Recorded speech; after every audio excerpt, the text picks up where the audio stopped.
നമസ്കാരം, ചാനൽ 91 ന്യൂസിലേക്ക് സ്വാഗതം.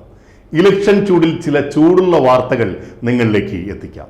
BJP ഇന്ത്യയിലെ ഒരു വൻ ശക്തിയാണെന്ന ധാരണ തെറ്റാണ്. എന്തുകൊണ്ട്? BJP ഇന്ത്യയെ അടക്കി ഭരിക്കുന്നു എന്നാണ് പലരും ധരിച്ചു വച്ചിരിക്കുന്നത്. സത്യത്തിൽ ഈ ധാരണ ശരിയല്ല. പ്രതിപക്ഷ കക്ഷികളുടെ അനൈക്യം ഒന്നുകൊണ്ട് മാത്രമാണ് BJP ഇങ്ങനെ വലിയ വലിപ്പത്തിൽ തുടരുന്നത്. ഇന്ത്യൻ സംസ്ഥാനങ്ങളിൽ BJPക്കുള്ള ശരിയായ സ്വാധീനം നമുക്ക് വിശദമായി ഒന്ന് പരിശോധിച്ച് നോക്കാം. 29 സംസ്ഥാനങ്ങളിൽ 10 എണ്ണത്തിൽ മാത്രമാണ് BJPക്ക് അസംബ്ലിയിൽ വ്യക്തമായ ഭൂരിപക്ഷമുള്ളത്.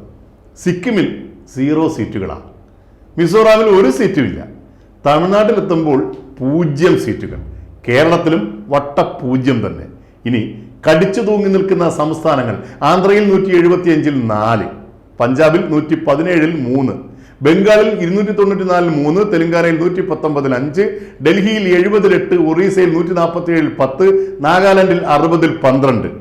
BJPക്ക് കൂട്ടുകക്ഷി സർക്കാരുള്ള സംസ്ഥാനങ്ങളിൽ പോലും BJPയുടെ സീറ്റ് നില മോശമാണ്. മേഘാലയയിൽ 60-ൽ 2, ബീഹാറിൽ 243-ൽ 53, ജമ്മു കാശ്മീരിൽ 87-ൽ 25, ഗോവയിൽ 40-ൽ 13 സീറ്റുകൾ. രാജ്യത്ത് ആകെയുള്ള 4139 അസംബ്ലി സീറ്റുകളിൽ BJPക്ക് 1516 സീറ്റുകൾ മാത്രമാണുള്ളത്. ഇതിൽ 950 സീറ്റുകളും ഗുജറാത്ത്, മഹാരാഷ്ട്ര, കർണാടക, UP, MP, രാജസ്ഥാൻ തുടങ്ങിയ 6 സംസ്ഥാനങ്ങളിൽ നിന്നാണ്. എന്താണ് ഇതിൻ്റെ ഒരു അർത്ഥം? ഉത്തരം വളരെ വ്യക്തമാണ്. BJPയുടെ തരംഗമോ കൊടുങ്കാറ്റോ എങ്ങും രാജ്യത്തിലില്ല. യഥാർത്ഥത്തിൽ രാജ്യത്തെ 66% സീറ്റുകളിൽ BJP തോറ്റു നിൽക്കുകയാണ്. BJP നമ്മെ ആകെ അടക്കി ഭരിക്കുകയാണ് എന്ന മിഥ്യാധാരണ മനഃപൂർവ്വം പ്ലാൻ ചെയ്യപ്പെട്ടതാണ്.